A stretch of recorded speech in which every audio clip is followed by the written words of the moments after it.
the traditional day for planting out potatoes is Good Friday, which was yesterday for me, but it's also the full moon, which is also another time for sowing and planting things as well. This morning, I've spent a good couple of hours preparing this bed to plant early potatoes in. I've decided not to do second earlies or main crops this year, just first earlies. And the variety that I'm growing is Red Duke of York, which is a red-skinned potato. And a really good one, really popular one here in the UK. This year, I'm trying, or at least trialing, no-dig gardening in my allotment. I have the New Zealand flatworm here, so it makes things a little bit more difficult because I don't have worms that are in the soil. Literally, I worked this morning and didn't see a single worm. And so I'm trying it. So no-dig gardening is all about not turning over the soil. So there's still some hoeing and working with the soil, but it's about mulching and laying a protective layer over the top and planting into that. And so I'm going to try doing no-dig potatoes this year, kind of, because I have had to dig this a little bit. Somewhere in there, this morning, there were some dahlias that I hadn't lifted up. It's such a mild climate here, in the wintertime at least, that I can leave a lot of really tender roots in the ground like dahlias. So I had to dig that over and find the dahlias and transplant them. And then I also took the opportunity to remove the perennial weeds, so the dock. There's some creeping buttercup in here, and also some larger clumps of grass that had established since last year. So now what I need to do is finish my coffee and warm up my fingers and then get planting these potatoes. So what that's going to entail is actually digging them in a little bit into the surface, and then I'm going to cover them with a mulch of composted horse manure.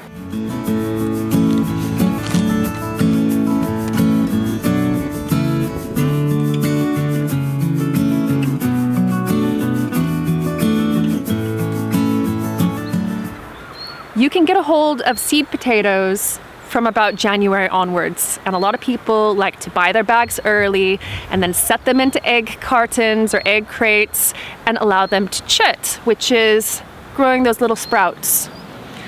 Now, what you can also do is just wait a little bit later, and sometimes you can pick them up on a discount at the end of the season, and they will have chits on them already. So this was in the bag, and I picked up mine yesterday.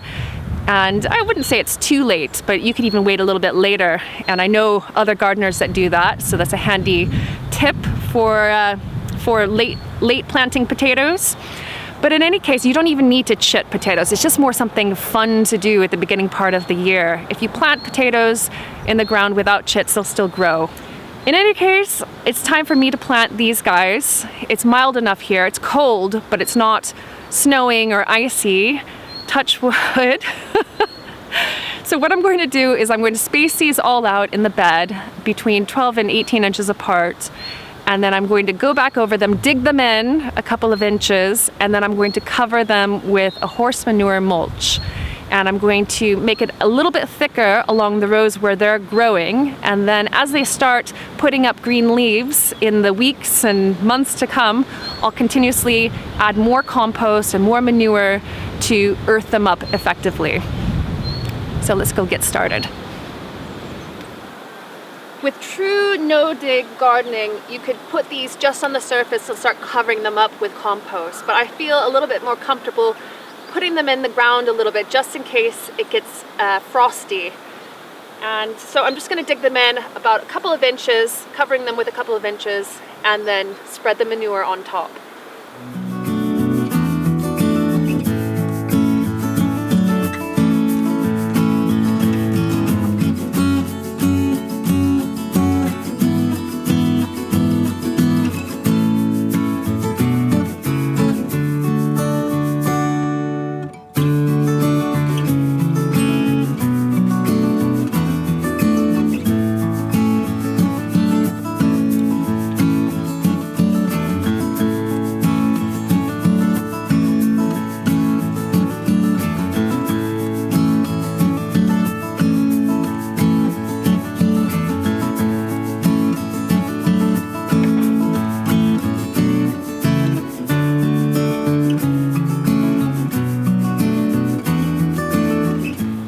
piling in manure is thirsty work, for sure.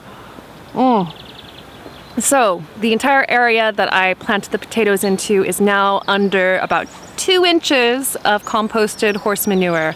And in the end, I decided not to really go for a row planting method. It is a small bed, and so I literally just spaced every single seed potato out about 18 inches from the next one. So they're there in a grid of 16 seed potatoes, and when they start growing again, I will cover that area again with whatever mulch I have on hand. So it could be composted horse manure, it could be garden compost, it could even be seaweed. I will not use hay or straw because in my climate, and I know this from experience, that it will create a habitat for slugs. And I already have enough slugs to contend with. If I could go back, I would probably not put in the wooden kind of outlines to my garden beds, and I might actually take them out in the future anyway because those harbor slugs. In any case, getting back to mulching, the other half of the bed isn't mulched yet, and I'm going to do that right now because that is something that's really important to do at this time of the year in my garden. And I used to be one of those gardeners that loved the look of freshly turned over soil, so freshly dug, deep, dark black soil. But now I realize that it's more of a wound in the land than anything else, and it's something that the land has to heal from. So the best thing to do is that if you have to hoe or dig or disturb the soil in any way, is to cover it with something, a protective material that keeps some moisture in, that protects the organisms in the soil, and also protects the soil from eroding, which is a huge problem here in my garden because I'm on a slope. So I'm going to cover up the other half of the bed and then also cover up some other areas in the garden as well. And then that will be me done in the allotment for Easter weekend. So I better get started.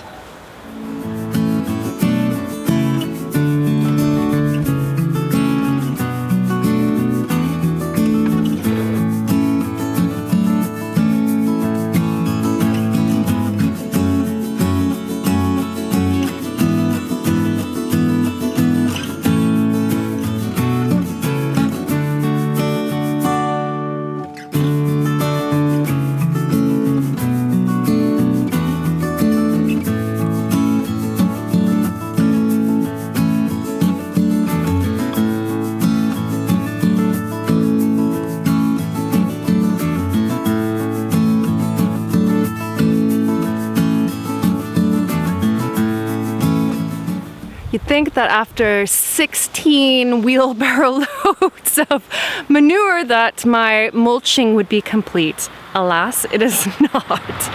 I'm going to have to come back here in a couple of days and finish it off.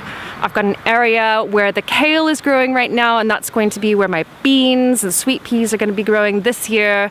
And then also this bed over here, which was mulched with manure last autumn, needs to have another coat as well. So plenty to do. Work never ends in the allotment garden. So I hope that you have a wonderful Easter, or you had one, because you might be seeing this after Easter dinner. And also, if you have planted your early potatoes or have chitted them or have any kind of comments or questions, put them down in the comments below. I'd love to hear from you. And also, if you enjoyed this video, give it a thumbs up. That tells me that you like the video and you want to see more of this. And I just want to say thank you again for watching my videos, and I'll see you here again next week on the Lovely Greens YouTube channel.